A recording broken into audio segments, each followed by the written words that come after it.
أعوذ بالله من الشيطان الرجيم. بسم الله الرحمن الرحيم.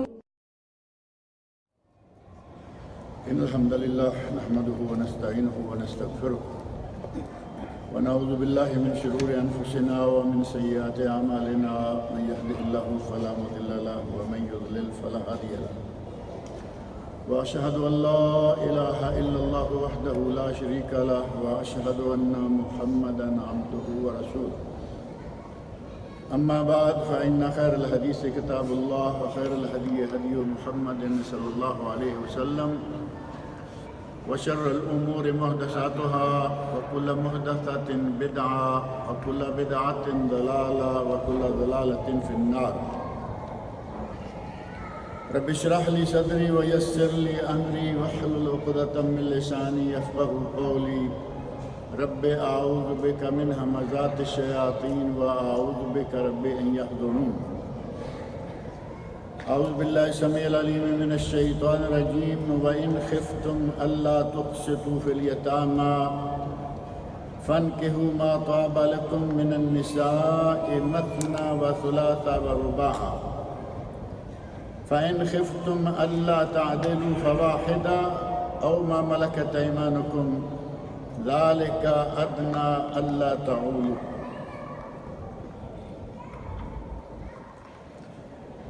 سورہ نساء کے بالکل شروع میں یہ آیت نمبر 3 ہے، جس میں اللہ رب العزت نے ہمیں خاندان کی اصلاح اور بہترین خاندان کی تشکیل کے لیے بعض ہدایات عنایت فرمائی ہیں، اور یہ کوئی ایک مقام نہیں ہے۔ قرآن کریم کے متعدد مقامات پر اللہ رب العزت نے خاندان کی اصلاح کے لیے خوشحال خاندان اور سعادت مند خاندان، اس قسم کے خاندان کی تشکیل کی ہدایت قرآن کریم میں متعدد مقامات پر موجود ہیں،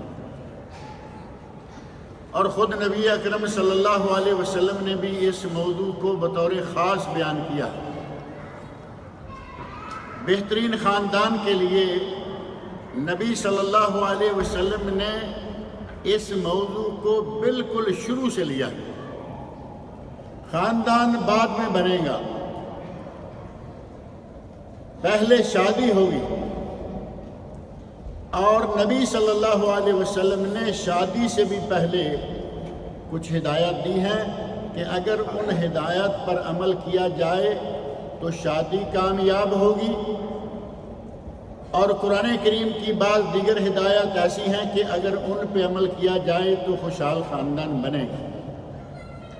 اور یہ خاندانی نظام، یہ دین اسلام کی ایک خاصیت ہے، ورنہ آپ جانتے ہیں کہ یورپ میں تو خاندان نام کی کوئی چیز ہی نہیں ہوتی۔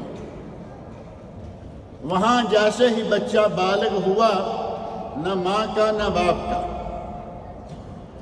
اور بے شمار بچے، لا تعداد بچے تو وہ ہیں جنہیں یہ معلوم ہی نہیں کہ ہماری ماں کون ہے یا ہمارا باپ کون ہے۔ یہ شرف، یہ مقام اور یہ مرتبہ صرف اسلام کو حاصل ہے کہ بچوں کو اپنے ماں باپ کا پتہ ہوتا ہے، کس نسل سے ہیں، کس قبیلہ سے ہیں، کس خاندان سے ہیں، پورا شجرہ اپنا جانتے ہیں۔ نبی اکرم صلی اللہ علیہ وسلم نے شادی سے بھی پہلے جو ہدایت دی ہیں، ان میں سے ایک ہدایت یہ ہے تخیروا لنطفکم، اپنے نطفہ کے لیے بہترین زرخیز رحم تلاش کرو۔ اب بہترین رحم، اپنے نطفے کے لیے بہترین کھیتی کیسے تلاش کرو؟ اس کے لیے نبی صلی اللہ علیہ وسلم نے ہمیں معیار بتایا اور فرمایا تنکح المرأۃ لأربع، عورت کے ساتھ 4 وجوہات کی بنا پر نکاح کیا جاتا ہے۔ ابھی نکاح کرنا باقی ہے، ہدایات اس سے پہلے سے تعلق رکھتی ہیں۔ عورت سے 4 وجوہات کی بنا پر نکاح کیا جاتا ہے۔ لمالہا، اس کے دولت اور مال کے لیے، والے جمالہا، اس کے حسن و جمال کے لیے، والے حسبہا، اور اس کے حسب و نسب اور خاندان کے لیے، والے دینہا، چوتھی چیز بتائی، یا پھر اس کے دین کے لیے، اور ساتھ ہی ارشاد فرمایا فاظفر بذات الدین تربت یداک، تیرا بھلا ہو، الفاظ ہیں تیرا ہاتھ خاک آلود ہو۔ اور نبی اکرم صلی اللہ علیہ وسلم ہدایت دیتے ہوئے کسی کے لیے بد دعا کریں گے، ایسا تو ممکن ہی نہیں ہے۔ ایک ضرب المثل، عربوں کا ایک محاورہ، جیسے ہمارے یہاں بھی یہ عام کہا جاتا ہے نا، تیرا بھلا ہو، یہ ایسے کر لو، اسی انداز سے فرمایا تربت یداک، تیرا بھلا ہو، فاظفر بذات الدین، دیندار بیوی حاصل کرنے میں کامیابی پالو۔ اس حدیث میں نبی اکرم صلی اللہ علیہ وسلم نے شادی کرنے کے لیے بیوی کا معیار بتا دیا، یا بہو تلاش کرنے کے لیے بہو کا معیار بتا دیا کہ وہ کون سی ہونی چاہیے۔ جو کاریں اور بنگلے لائے، اسلام میں یہ مطلوب نہیں ہے۔ جو بڑی ہی صاحب حسن و جمال ہو، اسلام میں یہ بھی مطلوب نہیں ہے۔ اور بڑے اونچے خاندان کی ہو، اسلام میں یہ بھی مطلوب نہیں ہے۔ مطلوب کیا ہے؟ فاظفر بذات الدین، دیندار بیوی حاصل کرنے میں کامیابی پائے۔ یہ وہ بنیادی ایک اساسی نقطہ ہے کہ اگر ہر نوجوان اس کو سمجھ لے، اور صرف نوجوان ہی کیوں، نوجوان کی شادی کرنی ہے اور اس کے ماں باپ نے کرنی ہے، سارے بزرگ بھی اس نقطہ کو سمجھ لیں اور اسی معیار کے مطابق بہو تلاش کریں۔ کل کو جو خاندان بنے گا وہ خاندان نیک اور پاک بال ہوگا یا نہیں ہوگا؟ یقیناً نیک اور پاک بال خاندان ہوگا۔ اور نیک بیوی کو نبی اکرم صلی اللہ علیہ وسلم نے دنیا کی سب سے قیمتی دولت قرار دیا ہے۔ آپ ارشاد فرماتے ہیں الدنیا کلھا متاع، یہ ساری دنیا تو مال و اسباب ہے۔ وخیر متاع الدنیا المرأۃ الصالحہ، دنیا کی سب سے قیمتی دولت نیک بیوی ہے۔ اگر نیک بیوی مل جائے تو سمجھے کہ اس کی دنیا سنور گئی، دنیا کی ساری دولتیں، ساری چیزیں اس کے گھر میں پہنچ گئی۔ اور بیوی نیک ہوگی تو یقیناً اولاد بھی نیک ہوگی۔ کبھی کبھی ایسا ہوتا ہے کہ اولاد نیک نہ ہو، ایسے مثالیں موجود ہیں آپ کے سامنے، تاریخ میں، انبیاء کی تاریخ میں ایسی مثالیں مل جائیں گی۔ بیوی تو نیک تھی لیکن اولاد نیک نہیں ہوئی، باپ بہت نیک تھا لیکن اولاد نیک نہیں ہوئی،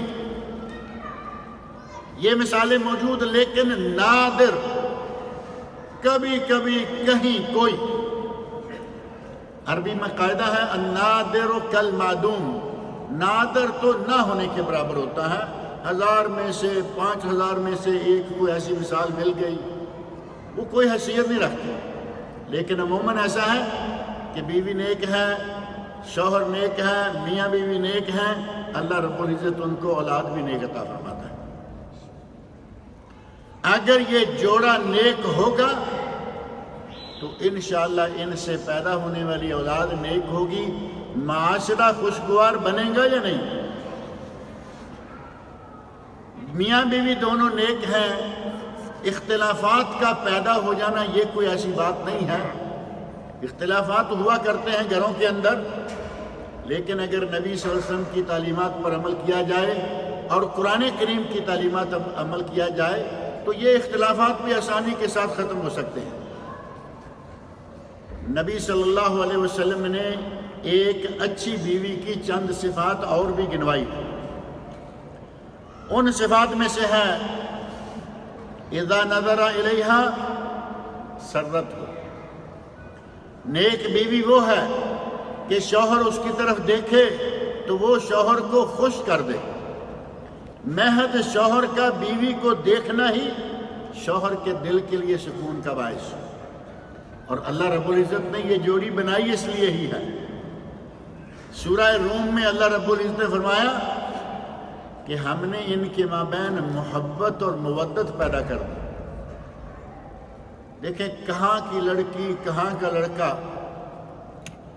نکاح ہونے کے بعد اللہ رب العزت ان کے مابین ایسی محبت پیدا کر دیتا ہے کہ وہ بہت قریبی رشتہ داروں کو بھی چھوڑ جاتے ہیں، حالانکہ انہیں چھوڑنا نہیں چاہیے۔ اتنی محبت پھر جب حد سے وہ بڑھتی ہے تو ماں باپ کی چھٹی، بیوی خاص، بہن بھائیوں کی چھٹی بیوی چاہیے، عزیزوں رشتہ داروں کی چھٹی، یہ انتہائی ناکام قسم کا انسان ہے۔ اللہ رب العزت نے ہر کسی کا مقام مقرر کیا، ماں باپ کا اپنا مقام ہے، بیوی کا اپنا مقام ہے، اولاد کا اپنا مقام ہے، اور دیگر رشتہ داروں کا، پھر پڑوسیوں کا، پھر دوسرے مسلمانوں کا۔ جو آدمی صرف ایک ہی طرف لٹک جائے وہ ناکام انسان ہے، اس نے سمجھا ہی نہیں۔ نبی صلی اللہ علیہ وسلم ارشاد فرماتے ہیں اذا نظر الیہا سرت ہو، جب شوہر اپنی بیوی کی طرف دیکھے تو وہ خوش کر دے۔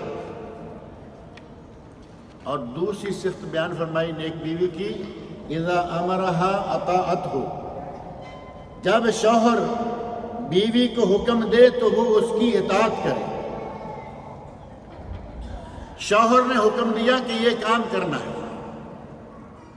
اور اس کو اگر حکم کے معنوں میں نہ بھی لیا جائے، شوہر نے کہا، اب شوہر نے ریکویسٹ کی کہیں تو میرا خیال ہے اور بھی اچھا رہے گا۔ شوہر نے اپنی بیوی سے ریکویسٹ کی کہ آج ہم شام کو اپنے والدین کے گھر جائیں گے، اور بیوی کی اپنی ساتھ سے لگتی نہیں، بنتی نہیں، اطاعت کی توقع ہے۔ ہم نے حکم چھوڑا، ہم نے مطالبے کا لفظ چھوڑا، ریکویسٹ کا لفظ استعمال کیا ہے۔ شوہر بیوی سے ریکویسٹ کر رہا ہے کہ آج ہم اپنے ماں باپ سے ملنے جائیں گے، اور بیوی جانے کے لیے تیار نہیں۔ کیا اس بیوی نے شوہر کی اطاعت کی؟ نہیں۔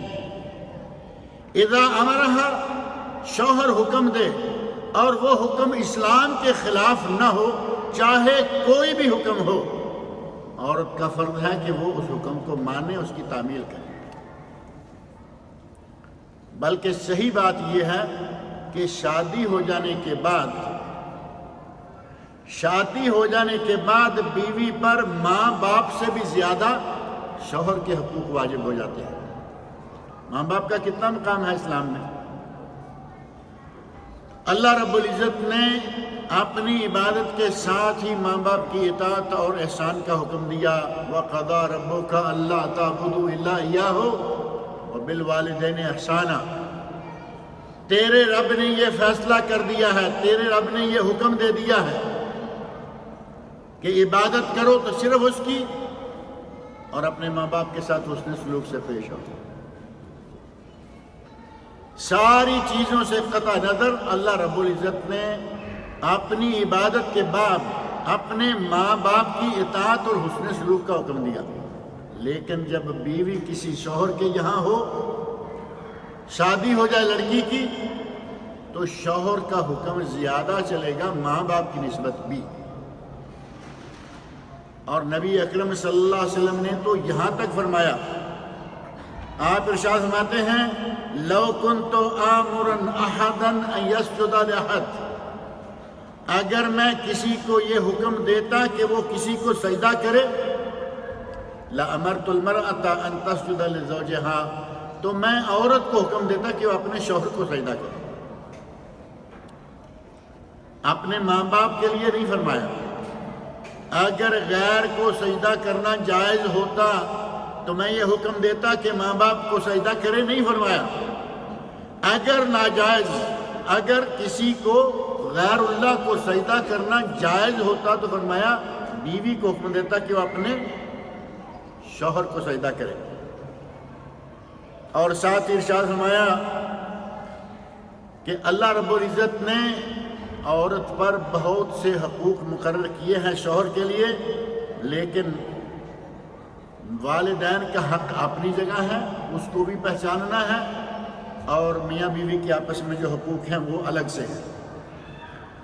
قرآن کریم کا ایک دو مقام نہیں بلکہ بہت سارے مقامات ہیں جہاں یہ تعلیمات موجود ہیں کہ اس خاندان کو کیسے چلانا ہے، اس خاندان کو ٹوٹنے سے کیسے بچانا ہے۔ اور خاندان کو ٹوٹنے سے بچانے کے لیے قرآن کریم نے سورہ نساء کی ہی آیت 34 میں 3-4 سٹیپ بتائے ہیں۔ ہمارے یہاں عادت ہے کہ جب غصہ آتا ہے تو ٹھاک سے طلاق مار دیتے ہیں۔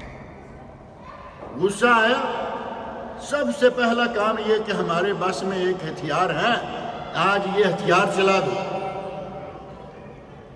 جبکہ قرآن کریم نے اس طلاق کو آخری حل قرار دیا۔ میاں بیوی میں ناراضگیاں ہوتی ہیں گھروں میں، میاں بیوی لڑتے جھگڑتے، میں آپ تو کوئی چیز نہیں، نبی صلی اللہ علیہ وسلم کے گھر میں بھی ناراضگیاں ہوتی تھی، لیکن وہ ہمارے والی ناراضگیاں تو نہیں تھی نا۔ ناراضگی ہو گئی، بیوی دل سے اپنے شوہر پر ناراض ہے، ام المومنین حضرت عائشہ صدیقہ رضی اللہ عنہا، دیکھیں نبی صلی اللہ علیہ وسلم فرما رہے ہیں کہ مجھے دنیا میں سب سے پیاری عائشہ ہے۔ کبھی کبھی گھریلو معاملات میں کوئی ایسی بات آ گئی کہ عائشہ رضی اللہ عنہا ناراض ہو، اور نبی صلی اللہ علیہ وسلم ارشاد فرماتے ہیں عائشہ جب تم ناراض ہوتی ہو تو مجھے پتہ چل جاتا ہے۔ اب یہ تو نہیں ہوتا نا کہ بیوی ناراض ہو شوہر کو پتہ ہی نہ چلے، لیکن ایسا گھر، ایسی عورت جو کسی قسم کی کوئی کمی حقوق و واجبات میں نہیں کر رہی، وہ ناراض ہو تو شوہر کو پتہ چل جائے، یہ بڑی بات ہے، اور وہ بھی نبی صلی اللہ علیہ وسلم ہے، کوئی عام آدمی نہیں۔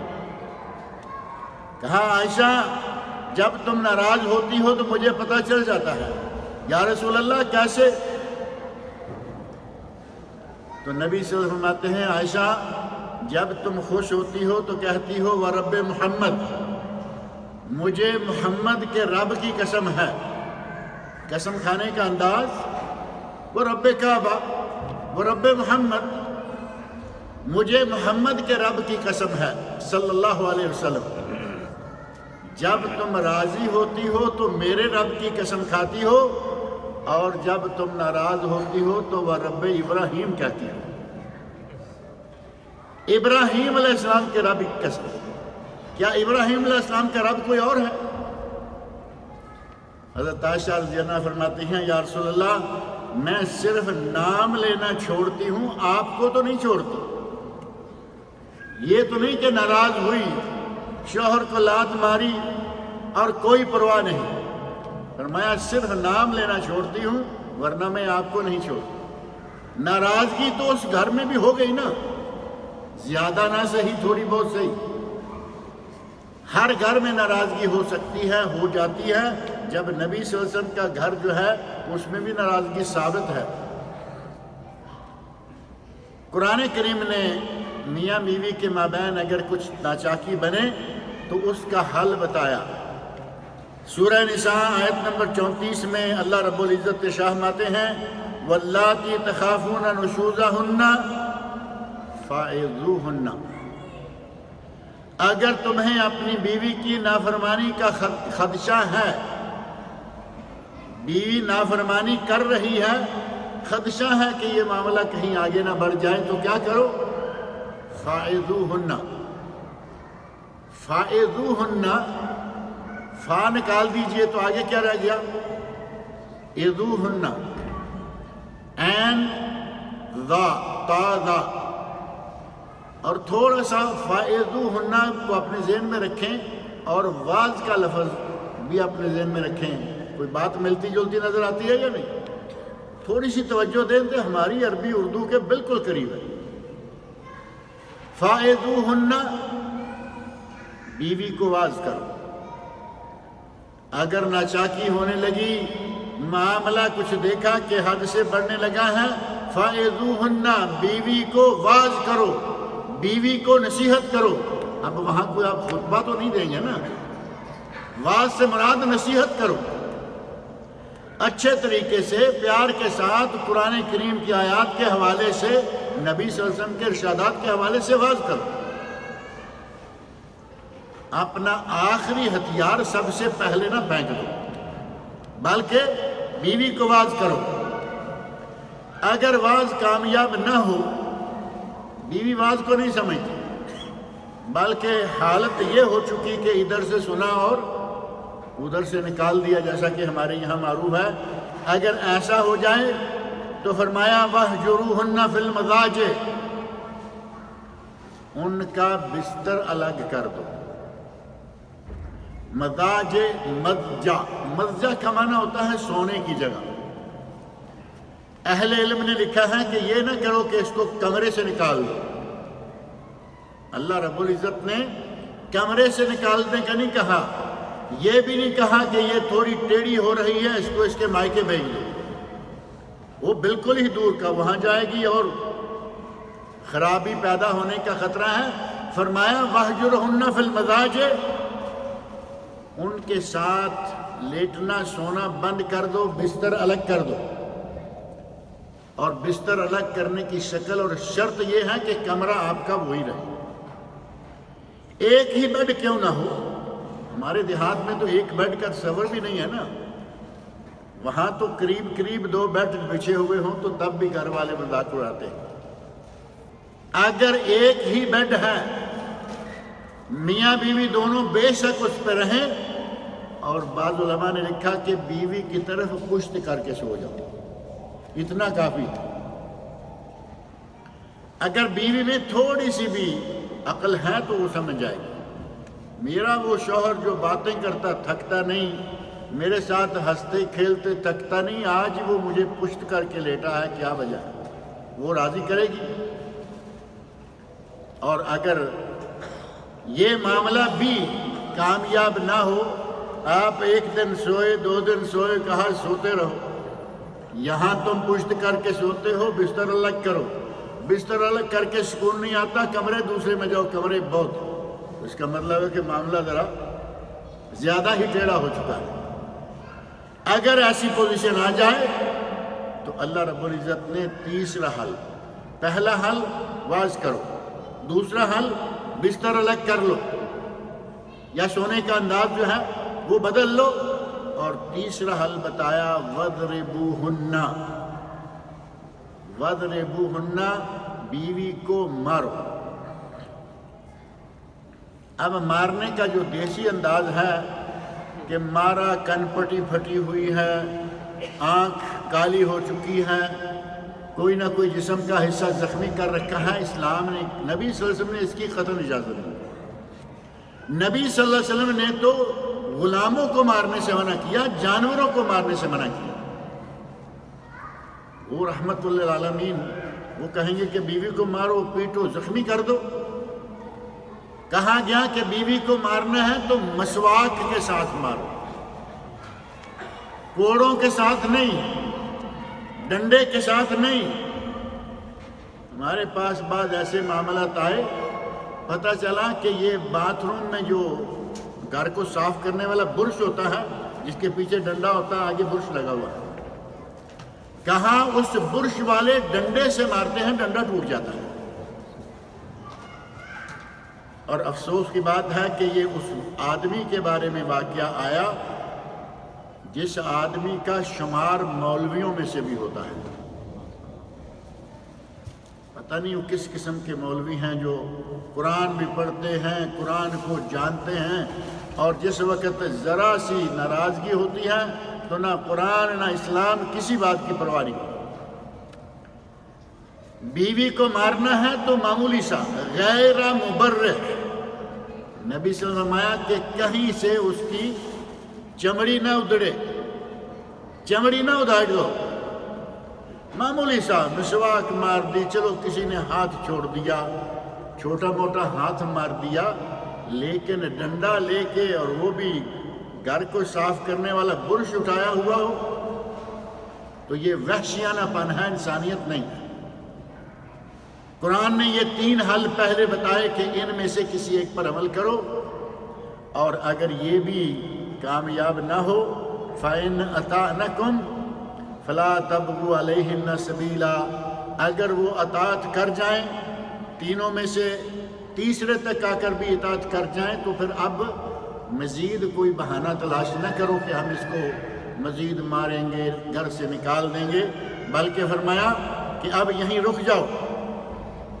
ان اللہ کان علیٰ کبیرہ، اب اپنے آپ کو اتنا بھی بڑا نہ بنا لو کہ تمہیں کہا گیا کہ واعظ نصیحت کرو اور اس کے بعد بسترا جو ہے اس کا انداز بدلو، پھر مارو۔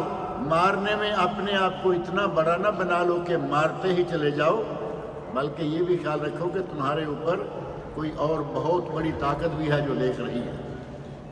فرمایا ان اللہ کان علیٰ کبیرہ، اللہ بہت ہی عالی شان اور بہت ہی بڑا ہے، اس کا تصور دل میں رکھو، اور اگر اس کا تصور دل میں ہو تو آپ اندازہ کریں کہ حدیث میں واقعہ ملتا ہے، حضرت ابو مسعود البدری رضی اللہ تعالی عنہ بدری صحابی ہیں، غصہ آیا، غلام کو مارنا شروع کر دیا اور کوڑے سے مارنا شروع کر دیا۔ غلام ہے، زر خرید ہے، بیوی نہیں۔ بیوی کو زر خرید تو نہیں ہوتی نا، اگر آپ نے 4 پیسے حق کے مہر کے دے رکھے ہیں تو وہ قرآن کریم اور رسول اللہ صلی اللہ علیہ وسلم کے ارشادات کی روح سے وہ قیمت نہیں ہوتی عورت کی۔ قیمت سمجھنا انتہائی غلطی ہے۔ یہ اللہ رب العزت نے ایک حق دیا، غلام کو کوڑے کے ساتھ مار رہے ہیں اور نبی اکرم صلی اللہ علیہ وسلم اتفاق سے وہاں پہنچ گئے۔ حضرت ابو مسعود رضی اللہ عنہ نے پلٹ کے دیکھا تو دیکھا کہ پیچھے نبی اکرم صلی اللہ علیہ وسلم ہیں، اور ظاہر ہے کہ غلام کو مارتے دیکھ کر نبی صلی اللہ علیہ وسلم خوش تو نہیں ہو رہے ہوں گے نا۔ آپ کی پوزیشن دیکھتے ہی فوری طور پر کوڑا پھینکا اور غلام کو کہا کہ جاؤ، میں نے تجھے اللہ کے واسطے آزاد کیا۔ اگر اس رب کا تصور انسان کے ذہن میں ہو تو پھر اس طرح کے واقعات آتے ہیں۔ دیکھا کہ نبی صلی اللہ علیہ وسلم ناراض نظر آ رہے ہیں کہ میں نے غلام کو کیوں مارا، غلام کو ہی آزاد کر دیا، کہا کہ جاؤ، میں نے تجھے اللہ کے لیے معاف کیا۔ اور ایک آدمی کو اللہ نے، رسول اللہ صلی اللہ علیہ وسلم نے بیوی کو تھوڑا سا مارنے کی اجازت دی ہے اور وہ کھل ہی جائے، اور ایسے واقعات ملتے ہیں، ایک مرتبہ بیوی کو مارا، دوسری مرتبہ مارا، مار کے مائکے بھیج دیا، 4-6 مہینے 2 مہینے جتنا وقت گزرا، پھر جا کے منتیں کر کے لے آیا، پھر 2 مہینے کے بعد مارا۔ پھر ایسے واقعات ہمارے معاشرے میں ملتے ہیں۔ اگر مسلمان ہو اور اگر اس نے اپنی شادی سے پہلے قرآن کریم کی یہ آیات پڑھی ہوں، نبی صلی اللہ علیہ وسلم کی یہ ہدایت سنی ہو، کوئی مسلمان ایسا نہیں ہو سکتا کہ اس کے باوجود وہ اتنی گستاخیاں اور اتنی توہین قرآن و سنت کی کرے گا۔ کوتاہی ہم میں یہ ہے کہ ہمیں شادی سے پہلے پڑھنے کے لیے عموماً وہ کتابیں دی جاتی ہیں جو انتہائی فوش قسم کی ہوتی ہیں، وہ کتابیں پڑھو، جبکہ شادی سے پہلے ہمیں ایسی کتاب ضرور پڑھنی چاہیے جس میں قرآن و سنت کی روشنی میں میاں بیوی کے حقوق بتائے گئے۔ اور ایسی کتابیں آج موجود ہیں مارکیٹ میں، عربی میں موجود ہیں، انگلش میں موجود ہیں، اردو میں موجود ہیں، اور بعض کتابیں عربی سے اردو میں ترجمہ کی گئیں۔ تحفۃ العروس کی نام کی ایک کتاب ہے، ہندوستان سے چھپی، پاکستان سے چھپی، یہاں سعودی عرب میں چھپی، دارالاسلام نے چھاپی، بہترین کتاب ہے۔ اس کتاب کو یا اس طرح کی کسی دوسری صحیح دینی اسلامی کتاب کو پڑھا جائے تو یقیناً آدمی کو تھوڑا سا ہوش رہتا ہے کہ میں جو قدم اٹھانے جا رہا ہوں یہ کیا کرنے جا رہا ہوں۔ قرآن کریم کے علاوہ نبی اکرم صلی اللہ علیہ وسلم کی یہ تعلیمات گھریلو مشکلات کو حل کرنے کے لیے بہترین چیز ہے۔ اور اللہ رب العزت نے جہاں جہاں نکاح کے اور طلاق کے مسائل ذکر کیے ہیں، تمام مقامات پر اللہ نے سب سے پہلے خوف دلایا کہ اگر تم اس معاملے میں کمی کوتاہی کرو گے تو اللہ سے ڈرو، اللہ سے ڈرو، کہیں ایسا نہ ہو کہ معاملہ بگڑ جائے۔ خوف کے ساتھ معاملے کو شروع کیا ہے، جیسا کہ یہ آیت جو میں نے پہلے پڑھی ہے بالکل آغاز میں، وَإِنْ خِفْتُمْ أَلَّا تُقْسِطُوا فِي الْيَتَامَى، اگر تمہیں ڈر ہو، اگر تم ڈر جاؤ کہ یتیموں کے معاملے میں تم انصاف نہ کر سکو گے۔ اب یہ یتیموں کے معاملے میں انصاف نہ کر سکو کہ یہ کیا تھا کہ کسی کے گھر میں یتیم لڑکی ہے اور وہ ماموں زاد کی بیٹی ہے، چچا زاد کی بیٹی ہے، بھائی کی بیٹی ہے، مثلا اسے اپنے بیٹے سے بیانا چاہتے ہیں، ماموں زاد کی، چچا زاد کی ہے، اس سے خود نکاح کرنا چاہتے ہیں، حق مہر بچ جائے گا، گھر میں پالی ہے، اور پھر اس کے ساتھ ظلم اور ناانصافیاں وہ دل سے نہیں چاہتی، اس نے جبراً نکاح کر لیا، ساری زندگی اس کی برباد کی اور اپنی بھی تقریباً اسی طرح کی حالت رہی۔ اللہ رب العزت نے فرمایا کہ اگر اس طرح کی بات ہو، تمہیں ڈر ہو کہ تم اپنے گھر کی جس یتیم بچی سے نکاح کر چکے ہو یا کرنا چاہتے ہو اس کے ساتھ انصاف نہ کر سکو گے، تو پھر کیا کرو؟ فَانْكِحُوا مَا طَابَ لَكُم مِّنَ النِّسَاءِ مَثْنَىٰ وَثُلَاثَ وَرُبَاعَ، تو پھر دوسری عورتوں میں سے 2 کرو، 3 کرو اور 4 کرو۔ یعنی اگر آپ سمجھتے ہیں کہ ہم انصاف نہیں کر پائیں گے تو دنیا بھری ہوئی ہے عورتوں سے، کہیں سے 2 کر لو، 3 کر لو، 4 کر لو، کوئی بات نہیں، لیکن 2 کرو انصاف کرو، 3 کرو انصاف کرو، 4 کرو انصاف کرو، اور اگر انصاف نہیں کرنا فَإِنْ خِفْتُمْ، اور اگر تم ڈرو، پھر خوف کا لفظ، اگر تم یتیم کے بارے میں انصاف نہ کر سکنے کا خوف رکھتے ہو، 2 3 4 دوسری عورتوں سے نکاح کرو۔ اگر تم اس بات سے ڈرتے ہو کہ تم آزاد اور باہر سے کی لائی ہوئی بیویوں کے مابین انصاف نہ کر سکو گے، فَإِنْ خِفْتُمْ أَلَّا تَعْدِلُوا فَوَاحِدَةً، اگر 2 3 4 کرنے کا شوق پورا کرنے کا ارادہ ہے لیکن ساتھ ہی دل میں یہ بھی ہے کہ یہ مجھ سے انصاف نہیں ہو پائے گا، تو اللہ رب العزت نے فرمایا فواحدہ، تو پھر ایک پر ہی کفایت کرو، وہی کافی ہے۔ او ما ملکت ایمانکم، یا پھر تمہاری کوئی کنیز ہے، ذالک ادنیٰ الا تعولوا، اللہ رب العزت نے فرمایا کہ جو معاملات تم اپنے سامنے رکھے ہوئے ہو، اگر تمہیں یہ ڈر ہے کہ تم صحیح طور پر انصاف نہیں کر پاؤ گے تو پھر کسی کنیز کے ساتھ ہی اپنا ٹائم پاس کرو، پھر تمہیں نکاح کرنے کی بھی کوئی ضرورت نہیں۔ اسی طرح جو آیات میں نے ابھی 4 سٹیپس، 4 مراحل، واز کرنا پہلا، دوسرا بستر بدلنا، تیسرا تھوڑا سا مارنا، اور چوتھا طلاق دینا، جس میں یہ 4 مراحل آئے ہیں، اس آیت کا آغاز کیسے ہوا؟ وَاللَّاتِي تَخَافُونَ نُشُوزَهُنَّ، جن کی نافرمانی سے تم ڈرتے، ڈر کا، خوف کا لفظ یہاں بھی موجود ہے۔ اگر میاں بیوی میں اختلافات ہو جاتے ہیں اور اختلافات آپس میں حل نہیں کر پاتے تو اللہ رب العزت نے سورۃ النساء کی آیت نمبر 35 میں فرمایا وَإِنْ خِفْتُمْ شِقَاقَ بَيْنِهِمَا، یہاں بھی فَإِنْ خِفْتُمْ، اگر تمہیں خوف ہو، اگر تم ڈر جاؤ، شِقَاقَ بَيْنِهِمَا، ان کے درمیان یہ لڑائی، ناراضگی اور ناچاکی کی خلیج بڑھتی جائے گی، فَابْعَثُوا حَكَمًا مِّنْ أَهْلِهِ وَحَكَمًا مِّنْ أَهْلِهَا، دونوں کے گھروں سے ایک حکم، ایک فیصلہ کرنے والا وہ اکٹھے ہو جائیں، ان یریدا اصلاحا یوفق اللہ بینہما، اگر یہ دونوں اصلاح چاہتے ہیں ایک ان کی طرف سے ایک ان کی طرف سے آدمی آئے گا، مل بیٹھ کر ان کے درمیان صلح کروا دے گا، تو یہ ان کے لیے بہتر ہوگا۔ ان اللہ کان علیما خبیرا۔ اس آیت کا آغاز بھی اللہ رب العزت نے خوف سے کیا۔ اور سورۃ البقرہ آیت نمبر 229 اللہ رب العزت فرماتے ہیں وَلَا يَحِلُّ لَكُمْ أَن تَأْخُذُوا مِمَّا آتَيْتُمُوهُنَّ شَيْئًا إِلَّا أَن يَخَافَا أَلَّا يُقِيمَا حُدُودَ اللَّهِ۔ اگر تم وَلَا يَحِلُّ لَكُمْ تمہارے لیے حلال نہیں ہے أَن تَأْخُذُوا مِمَّا آتَيْتُمُوهُنَّ شَيْئًا کہ تم نے جو مہر دیا ہوا ہے وہ ان سے واپس لے لو، إِلَّا أَن يَخَافَا أَلَّا يُقِيمَا حُدُودَ اللَّهِ۔ ایک شکل ہے کہ یہ دونوں ڈر جائیں، میاں بھی ڈر جائے بیوی بھی ڈر جائے کہ یہ اللہ کی حدود قائم نہیں کر سکیں گے۔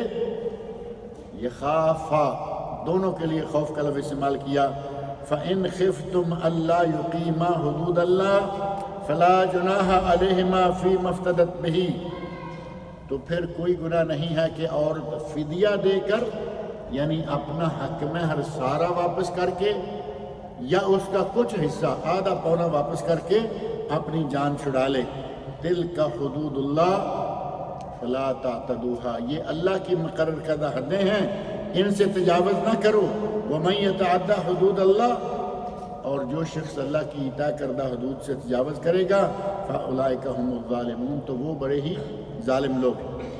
قرآن کریم میں یہی نہیں بلکہ بہت ساری آیات میں اللہ رب العزت نے اصلاح، میاں بیوی کی ناچاکی، میاں بیوی کی لڑائی میں اصلاح کیسے ہونی چاہیے، اور اگر طلاق دیں تو پھر کس طرح کس موقع پر کن مراحل سے گزر کر طلاق کی نوبت آئے۔ اور یہ بھی ذہن میں رکھیں کہ طلاق دینے کے لیے بھی اللہ رب العزت نے نبی صلی اللہ علیہ وسلم نے ایک طریقہ مقرر کیا ہے۔ یہ نہیں کہ جب غصہ آیا طلاق دے دو، جس حالت میں عورت ہے طلاق دے دو، بلکہ طلاق دینے کا مسنون انداز اختیار کیا جائے، طلاق واقع ہی نہیں ہوتی۔ آپ مسنون انداز کی تفسیر جو ہے ہمارے ایک درس ہے جبیل میں، وہاں ذکر کی گئی ہے۔ پہلی بات یہ کہ طلاق اس حالت میں نہ دیں، اس طہر میں نہ دیں جس طہر میں آپ بیوی سے جمع کر چکے ہیں۔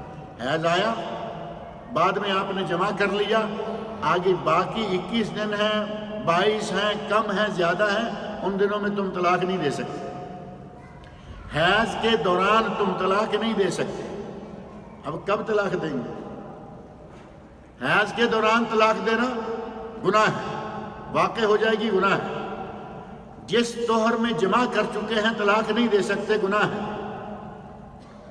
اب حیض کے دوران طلاق دینے کا ارادہ ہوا، غصہ آیا، نہیں دے سکتے، چلیے یہ 5-7 دن گزرنے دیں۔ 5-7 دن تو دور کی بات ہے، لوگ کہتے ہیں رات گئی اور بات گئی، دن چڑھنے تک ناراضی ختم ہو گئی۔ 5-7 دن تو بڑے لمبا مدت ہوتی۔ اور اگر کسی طہر میں جمع کر چکے ہیں اور وہ 20 دن کا، 21 کا، 22 کا کتنا طہر ہے، اس سارے طہر میں طلاق نہیں دے سکتے۔ اب اگلا حیض آئے گا، پھر پاک ہوگی، تب تک مہینہ گزر جائے گا، اتنا زہر کون اپنے اندر بھر کے بیٹھا رہے گا؟ صلح ہوگی، طلاق کی نوبت ہی نہیں آتی۔ اللہ رب العزت نے فرمایا کہ اگر تم پھر بھی ڈر جاؤ، طلاق دینا ہی پڑ جائے، تو ایک طلاق۔ الطلاق مرتان، فرمایا کہ 2 مرتبہ تم طلاقیں دے سکتے ہو جن کے بعد رجوع کیا جا سکتا ہے۔ ایک طلاق دو، 3 مہینے یا 3 حیض پیریڈ حسب حالت، بیوی عدت گزارے، ان 3 مہینوں 3 حیض پیریڈ کے اندر اندر صلح ہو جائے، بیوی کو واپس لے لو، کسی نکاح کی کوئی ضرورت نہیں۔ ایک طلاق دی 3 مہینے میں تو اچھے بھلے آدمی کے ہوش ٹھکانے آ جاتے ہیں نا۔ ایک طلاق دی سنت کے مطابق، 1 مہینہ گزر گیا، گھر میں 1-2 بچہ ہے، اماں کو دیتا ہے، ہفتے کے بعد اماں کہتی ہے بچہ اٹھاؤ، بہن کو دیتا ہے، بچے کی پھوپھی کو دیتا ہے، وہ ہفتہ گزارتی کہتی ہے بچہ اٹھاؤ، کون سنبھالے گا؟ 1 مہینے کے اندر ہوش ٹھکانے نہیں آئیں گے تو 3 میں تو ضرور آ جائیں گے، رجوع کرے گا نا۔ اللہ رب العزت کا دین، نبی اکرم صلی اللہ علیہ وسلم کی تعلیمات اتنی اچھی ہیں کہ پکے فراق کا آخری مرحلہ آنے ہی نہیں پاتا۔ لیکن اس کے لیے ان قرآنی تعلیمات کو اپنے سامنے رکھنا ضروری ہے، جن کا ذکر قرآن کریم میں اللہ رب العزت نے فرمایا ہے، اور آخر فرمایا کہ اگر کوئی بھی سورہ بقرہ آیت 229 آخری الفاظ ہیں فَإِمْسَاكٌ بِمَعْرُوفٍ اور تسریح بِإِحْسَان، معروف طریقے سے عزت آبرو کے ساتھ بیوی کو اپنے گھر میں رکھو، اور اگر کسی بھی طرح گھر میں رکھنے کی کوئی گنجائش نہیں رہی تو احسان کے ساتھ اس کو چھوڑ دو، اچھے طریقے سے۔ اب اچھے طریقے سے چھوڑنے کا معنی کیا ہوگا؟ یہ نہیں کہ تم چھوڑنا چاہتے ہو، پہلے تم نے اس کو 1 2 4 مہینے عذاب میں مبتلا رکھا کہ یہ خلا مانگے تاکہ مجھے حق مہر نہ دینا پڑے۔ اگر خود سے طلاق دیتا ہے تو حق مہر دینا پڑے گا، جو باقی ہے وہ بھی۔ عورت کو اتنا مجبور کر دیا کہ وہ خود خلا مانگ لے، اور نیت اپنی ہے طلاق دینے کی۔ عورت کو تنگ کر دیا اور اس بیچاری نے آخر کہا کہ مجھے خلا دے دو، یہ لو تمہارا حق مہر۔ اب یہ تسریح بإحسان تو نہ رہا، یہ تو ظلم کر کے اس نے اپنی بیوی کو چھوڑا۔ تسریح بإحسان، احسان اچھے طریقے سے یا رکھو یا اچھے طریقے سے بیوی کو چھوڑ دو۔ اگر اس طرح کا انداز ہم اختیار کریں تو ہمارا معاشرہ بہترین معاشرہ بن سکتا ہے۔ اور اگر کسی گھر میں میاں بیوی خوش ہیں، ان کی زندگی بہت اچھی گزر رہی ہے، دیندار ہیں، ان کے بچے یقیناً، جیسا میں نے شروع میں عرض کیا، بچے یقیناً اور انشاءاللہ دیندار ہوں گے، انہیں مخدرات اور منشیات کا کاروبار کرنے والے بچے نہیں ہوں گے، مخدرات منشیات پینے والے بچے نہیں ہوں گے، ان میں ٹیررسٹ قسم کے بچے نہیں ہوں گے۔ اگر گھر کا ماحول صحیح ہے بچے صحیح ہوں گے، اور جن گھروں میں ماحول صحیح نہیں ہوتا، ہر وقت میاں بیوی ایک دوسرے کے پیچھے لگے ہوئے ہیں، لڑائی گالی گلوچ سر پٹول، ایک دوسرے کی مار پیٹ، بچے بیچارے پہلے چھوٹے ہوتے تو کونے خدرے میں سہمے ہوئے بیٹھے رہتے ہیں، جیسے جیسے ذرا بڑے ہوتے ہیں وہ باہر نکلنا شروع ہو جاتے ہیں۔ بچے کا نہ اسکول میں دل لگتا ہے نہ اپنے گھر میں دل لگتا ہے، کہاں دل لگے گا؟ کہتے ہیں کہ اپنے دماغ کو دین کے لیے صرف کر لو، اپنے دماغ کو دین کے لیے لگا لو۔ اگر تم دماغ کو دین کے لیے نہیں لگاؤ گے تو شیطان تمہارے دماغ کو شر کے لیے استعمال کرنا شروع کر دے گا۔ جب گھر میں سکون نہیں، مدرسے میں اس کو بیٹھنے کے لیے بیچارے کی حالت، بچی ہے بچہ ہے، وہاں سکون نہیں، تو کون سی جگہ ہوگی اب سکون کے لیے؟ وہی اشرار، وہی برے لوگ۔ اور ایک حدیث ہے، نبی اکرم صلی اللہ علیہ وسلم فرماتے ہیں کہ شیطان اپنا تخت پانی پر سجاتا ہے، پانی پر شیطان اپنا تخت لگاتا ہے، اپنی فوجیں، ظاہر کہ شیطان کی فوجیں بے شمار ہیں، انسانی لوگ، انسانوں میں سے بھی اس کی فوجیں ہیں اور جنوں میں سے بھی اس کی فوجیں ہیں۔ اپنی فوجوں کو ان میں سے پھر پارٹیاں، ایک پارٹی ادھر بھیج دی، دوسری ادھر بھیج دی، دنیا میں پارٹیوں کو پھیلا دیتا ہے، اور پارٹیاں آ کے اپنا جو کارنامہ کیا ہوتا ہے وہ سارے کارنامے بیان کرتی ہیں، کہتی ہیں جی ہم گئے فلاں جگہ، گئے فلاں کام کرا دیا، فلاں جگہ گئے فلاں کام کرا دیا، کہتا ہے تم نے کچھ بھی نہیں کیا۔ اور ایک کہتا ہے آ کے میں ایک آدمی کے ساتھ اس وقت تک لگا رہا جب تک اس نے اپنی بیوی کو طلاق نہیں دے دی۔ اس کو اپنے قریب کر کے کہتا ہے کہ یہ ہے کام، یہ ہے کام۔ اور حدیث کے راویوں میں سے ایک راوی ہے امام احمد رحمۃ اللہ علیہ، اس کے اس کام کو جب یہ کہتا ہے نا یہ ہے کام، یعنی تم نے جو یہ کام کیا ہے یہ ہے بہترین کام، اس کام کے بارے میں وہ کہتے ہیں کہ جب شیطان اپنے آدمی کو یہ ہے کام کر کے کہتا ہے، اس کے بعد اس کو اپنے قریب کر کے اس کو بغل گیر ہوتا ہے، ملتا ہے، تبتخی دیتا ہے کہ تم نے کام کیا۔ میاں بیوی کے درمیان شر پیدا کرنے کے لیے شیطان اور اس کی فوجیں موجود ہوتی ہیں، اور فوجوں میں کبھی کوئی رشتہ دار آ جاتا ہے، سر پیدا کرنے میں رشتہ دار موجود ہوتے ہیں، اور کئی بہت قریبی رشتہ دار ہوتے ہیں کہ میاں بیوی کے گھر کو تباہ کر دیں گے، اور ان میں سے قریب ترین رشتوں میں سے بعض مسائل ہمارے سامنے آئے کہ گھر کا ہی ایک فرد ہے، وہ میاں بیوی کو اکٹھے رہنا نہیں دیکھ سکتے۔ اور گھر میں کون کون ہو سکتا ہے؟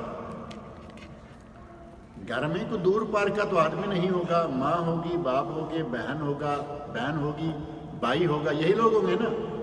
ان میں سے ایسے واقعات ہمیں ملے ہیں کہ ان میں سے ایک فرد ہے، اس نے میاں بیوی کا گھر تباہ کرنے کی ٹھان رکھی۔ اللہ رب العزت مجھے اور آپ سب کو قرآن کریم کی تعلیمات اور نبی اکرم صلی اللہ علیہ وسلم کے ارشادات کو اپنانے اور ان پر عمل کرنے کی توفیق عطا فرمائے۔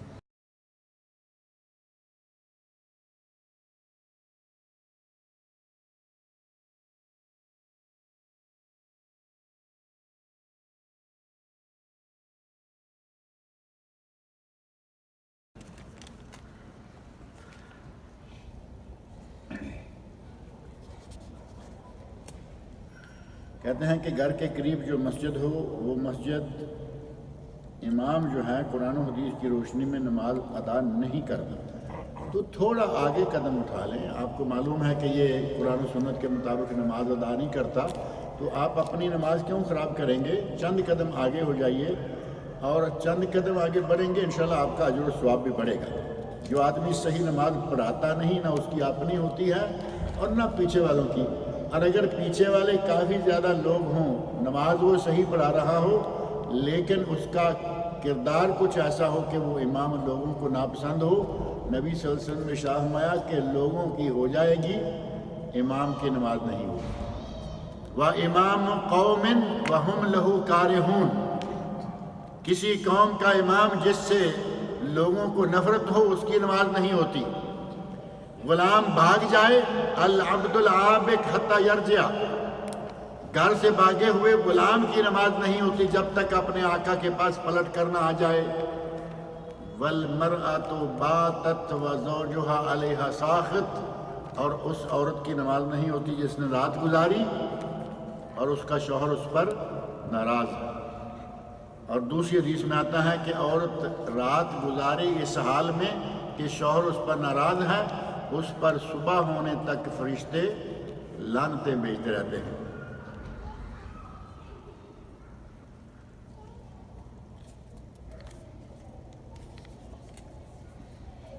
کہتے ہیں کیا ہنڈی سے ریال اپنے ملک میں بھیج سکتے ہیں؟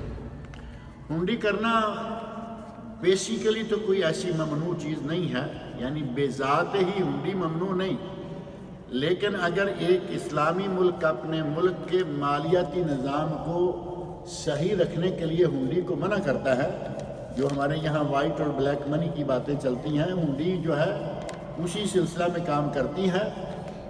اگر اسلامی ملک ہے اور اس نے ہنڈی کو منع کر رکھا ہے تاکہ میرے ملک کا مالیاتی نظام صحیح رہے، تو اس ملک کے اس قانون پر عمل کرنا چاہیے۔ لیکن اگر ملک غیر مسلم ہے، جہاں سے بھیج رہے ہیں وہ بھی غیر مسلم ہے، جہاں بھیج رہے ہیں وہ بھی غیر مسلم ہے، تو اس وقت یہ اطلاق نہیں ہوگا۔ لیکن کسی مسلمان ملک سے ہنڈی کرنا یا کسی مسلمان ملک میں ہنڈی بھیجنا، یہ دونوں چیزیں جو ہیں یہ جائز نہیں ہیں۔ اگر ہم کمپنی کا سامان خریدنے جاتے ہیں، ہم اس کو رقم ادا کر دیتے ہیں، وہ ہمیں 10 ریال چائے پانی کے لیے دیتا ہے۔ آپ نے رقم ادا کر دی اور اس نے کہا کہ اب یہ نکلنے جا رہا ہے، اس کو تھوڑی چائے پانی دیتے ہیں تاکہ پلٹ کر بھی یہ آئے ہمارے پاس، تو یہ کیا ہوگا؟ پلٹ کے لانے کے لیے جو دیا جاتا ہے وہ کیا ہوتا ہے؟ رشوت۔ آپ اس سے وہ چائے پانی والا معاملہ جو ہے یہ نہ رکھیں۔ ہم نہیں لیتے، اس کو کہتے ہیں کہ رسید فاتورے میں کم کر دو، وہ کہتا ہے کہ 5 حلالے بھی کم نہیں کروں گا۔ ادھر وہ اتنا ٹائٹ ہے اور اتنا مہربان ہے، آتم تائی بنا ہوا ہے، ایسے نہیں، وہ آپ کے ایمان کو بھی ٹٹول رہا ہے بلکہ ایمان کو نکال رہا ہے، تھوڑا تھوڑا کر کے نکالتا رہے گا۔ جیسے ہی آپ تھوڑی بڑی اس کے ساتھ ڈیل کریں گے کچھ زیادہ سامان خریدیں گے تو یہ 5 ریال والی بات نہیں ہوگی، پھر 500 اور 5000 والی بات ہوگی۔ یہ انداز پرچیزر ہو یا کوئی بھی ہو، یہ عموماً پرچیزر بیچارے اس معاملے میں زیادہ پھنستے ہیں۔ اپنے ایمان کو سنبھالنا اور حلال کھانا یہ آج کے دور میں بڑا مشکل ہو چکا ہے، لیکن اس کا فائدہ بہت زیادہ ہے۔ اپنی اولاد کو، گھر بار والوں کو، سب کو، اپنے عزیز و اقارب کو آپ کے گھر سے حلال لقمہ ملے، اس جیسی برکت اور کوئی نہیں ہے۔ سید لوگ سانپ کو نہیں مارتے، نہ ماریں، ان کی مرضی ہے۔ اب اس میں ہم کیا کہیں ان کو کہ مارو ضرور بھائی۔ سید لوگ سانپ کو نہیں مارتے۔ کبھی سانپ نے دیکھا ہے کہ میں یہ چھوڑ دوں اس کو کہ یہ سید ہے؟ وہ اپنا کام کر جائے گا۔ اگر سانپ ملے تو نبی صلی اللہ علیہ وسلم فرماتے ہیں اقتلوا الاسودین، 2 چیزوں کو نماز میں بھی مار دو، نماز کی حالت میں بھی 2 چیزوں کو مار دو۔ اور یہ 2 چیزیں کیا ہیں؟ سانپ اور بچھو، اسودین۔ نبی صلی اللہ علیہ وسلم فرمائیں کہ نماز میں بھی ان کو مار دو اور میں دیکھتا رہوں کہ میں سید ہوں۔ نبی صلی اللہ علیہ وسلم کی نافرمانی کے لیے شیطان بڑے بہانے سکھاتا ہے، انہی میں سے ایک یہ بھی ہے کہ سانپ کو نہ مارو کیونکہ تم سید ہو۔ جن و شیطان کبھی سانپ کے روپ میں آ جاتے ہیں، لوگ کہتے ہیں کہ فوراً نہیں مارو۔ لوگ نہیں کہتے، یہ ایک حدیث میں بھی موجود ہے کہ سانپ کو اگر آپ گھر میں دیکھتے ہیں تو اس کو کچھ کہہ کر کہ تمہیں اگر اللہ کا خوف ہے ہماری جان چھوڑو، اگر وہ دیکھتے ہیں کہ وہ گھر سے نہیں نکل رہا تو پھر اس کا کام جو ہے وہ تمام کرو۔ دعاؤں کی قبولیت کے افضل ترین اوقات کیا ہیں؟ کیا مندرجہ ذیل افضل اوقات ہیں دعاؤں کی قبولیت کے لیے؟ ہر فرض نماز کے بعد بالکل نبی صلی اللہ علیہ وسلم نے ارشاد فرمایا ہر فرض نماز کے بعد دعائیں قبول ہوتی ہیں۔ ہر اذان کے بعد اور اقامت ہونے کے درمیان، اذان اور اقامت کے درمیان کا وقت بھی دعائیں کی قبولیت کا وقت ہے۔ سفر کے دوران بھی یقیناً مسافر کی دعائیں بھی اللہ قبول کرتا ہے۔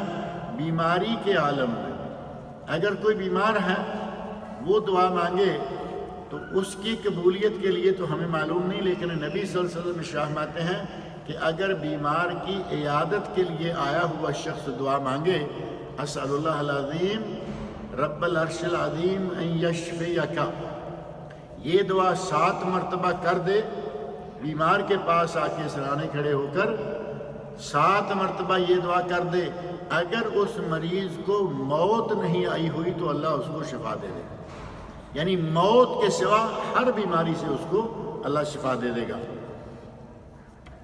اور بھی افضل ترین اوقات قبولیت کے ہیں، ارشاد فرمائیں اور بھی ہیں میدان جہاد میں، صفا مروہ پر طواف کرتے ہوئے مطاف میں، اور حج کے لیے جتنے بھی مقامات ہیں وہاں سحری کے وقت، تہجد کے وقت، وہ بھی دعا کی قبولیت کا وقت ہے۔